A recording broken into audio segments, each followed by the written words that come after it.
시청자 여러분, 안녕하십니까? 해양수산 분야의 소식을 발빠르게 전해드리는 이은입니다. 여러분의 눈과 귀를 집중시키는 해양수산 뉴스 지금 시작합니다. 지난 6월 27일 경남 하동군에서 어업인과 지자체 및 관련 업체 등이 모여 폐사한 어류를 열처리해 사료나 비료로 재활용하는 장비의 개발과 관련해 현장 설명회와 시연회를 개최했습니다. 최근 전 세계적으로 살처분되는 생물의 사체 처리는 기존의 소각이나 매몰보다 친환경적으로 재활용하는 방법이 선호되고 있는데요. 이에 국립수산과학원이 개발한 이 장비는 폐사 어류를 140도씨, 4기압 이상의 고온과 고압으로 멸균 처리해 부피를 80% 정도 줄이고 거기에 톱밥 등의 부재료를 섞으면 사료나 비료로 완성됩니다. 또한 가두리 양식장에서 폐사체를 바로 처리할 수 있도록 처리 장비를 뗏목 위에 설치해 현장 접근성과 이동성을 높였는데요. 한 번에 최대 500kg까지 처리가 가능합니다. 이렇게 설치된 폐사체 처리 장비는 올해 6월부터 11월까지 6개월간 경남 하동군 금남면과 거제시 동부면의 가두리 양식장에서 시범 운영할 계획입니다. 열 처리를 통한 그 재활용은 기존 소각이나 또 매몰법에 비해서 한 50% 이상의 처리 비용을 경감할 수 있을 것으로 기대합니다. 따라서 이 폐사체로 인한 질병의 2차 오염도 막을 수 있고 또 폐사체로 인한 수소 환경 오염을 줄이고 깨끗한 청정해역 조성에 보탬이 될 것이라고 생각이 됩니다. 해양수산부는 앞으로 정부와 지자체, 업체 등과 협업해 폐사체 처리 관련 제도를 개선하고 향후 친환경 장비를 민간에 보급할 계획입니다.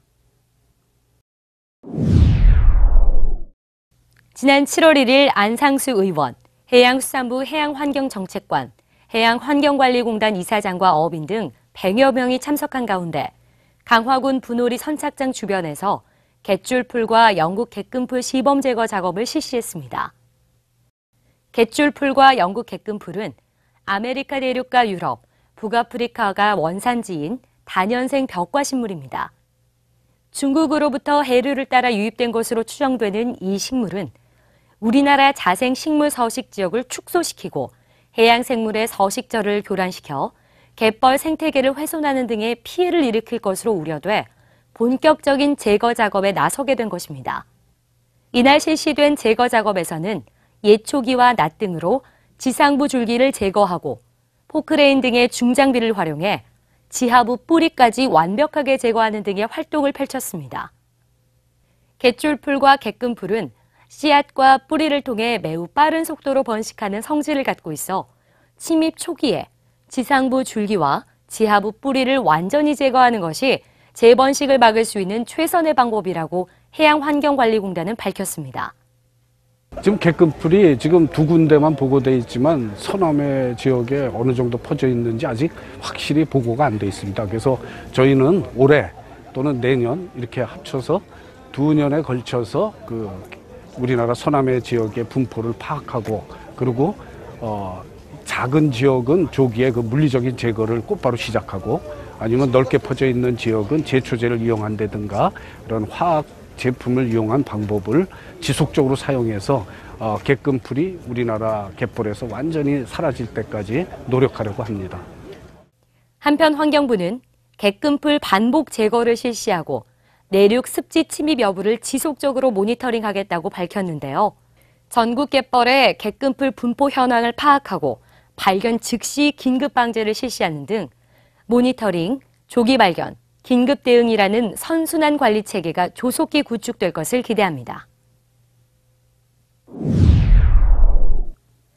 국내 연구진이 세계 최초로 키조개에서 딱딱한 조직과 부드러운 조직을 접착시킬 수 있는 접착 단백질을 발견했습니다. 포스텍의 황동수 교수팀은 해양수산부가 지원하는 해양 섬유 복합 소재 및 바이오 플라스틱 소재 기술 개발 사업을 통해 접착 단백질을 발견하는 데 성공했습니다. 키조개의 실크 섬유는 경도가 300메가파스칼 이상으로 부드러운 조개살 안쪽에 붙어 있는데요.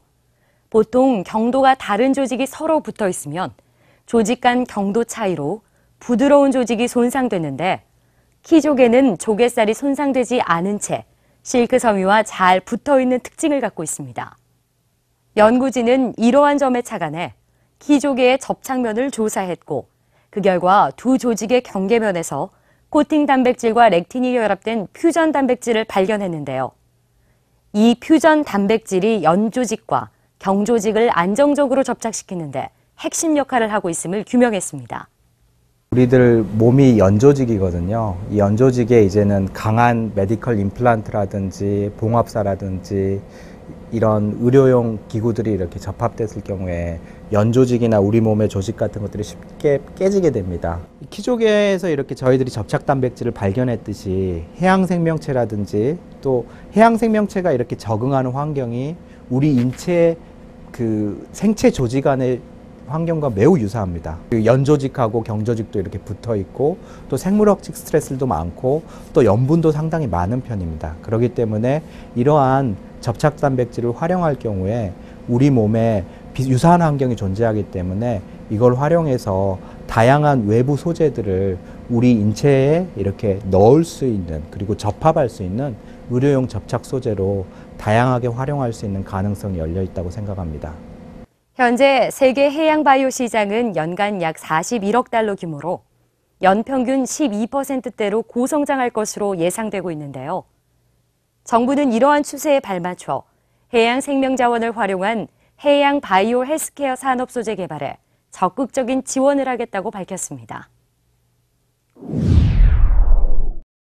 해양수산부가 해양 생태계 보호와 선박 안전 운항 등을 위해 부산항을 비롯한 6개 해역에서 침적 쓰레기를 수거하고 목포항을 비롯한 20개소에서 쓰레기 수거 사후 모니터링을 실시한다고 밝혔습니다. 정부는 1999년부터 수중 침적 쓰레기 수거 사업을 추진해왔으며 올해는 전국 6개 해역 총 273헥타르에서 11억여 원을 투입해 침적 쓰레기 1,031톤을 수거할 계획으로 6월 말부터 11월까지 본 사업을 추진할 예정입니다. 연간 17만 천여 톤의 해양 쓰레기가 발생을 하고 있고요. 현재 수중에는 한 13만 8천여 톤의 쓰레기가 있는 것으로 추정을 하고 있습니다. 올해 해양환경관리공단에 의해 추진한 해양 폐기물 저가 사업으로 사업비 81억 원을 들여서 총 3,800여 톤을 수거할 계획으로 있습니다. 한편 해양수산부는 오는 7월부터 2달간 2014년과 2015년에 수행한 20개 쓰레기 수거 사업 대상 해역에 대해 사후 모니터링을 실시할 예정인데요. 해양 수질과 저질, 저서 생물 분포 현황 변화와 쓰레기 재침 정량 등에 관한 조사를 해 그 결과를 내년도 사업에 활용할 계획입니다.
저희가 준비한 소식은 여기까지입니다. 7월 이제 본격적인 무더위가 시작되는데요. 영양이 듬뿍 담긴 장어와 민어, 전복 등 우리 수산물 많이 드시고 떨어진 기력 잘 챙기셔서 건강한 여름 준비하시기 바랍니다. 고맙습니다.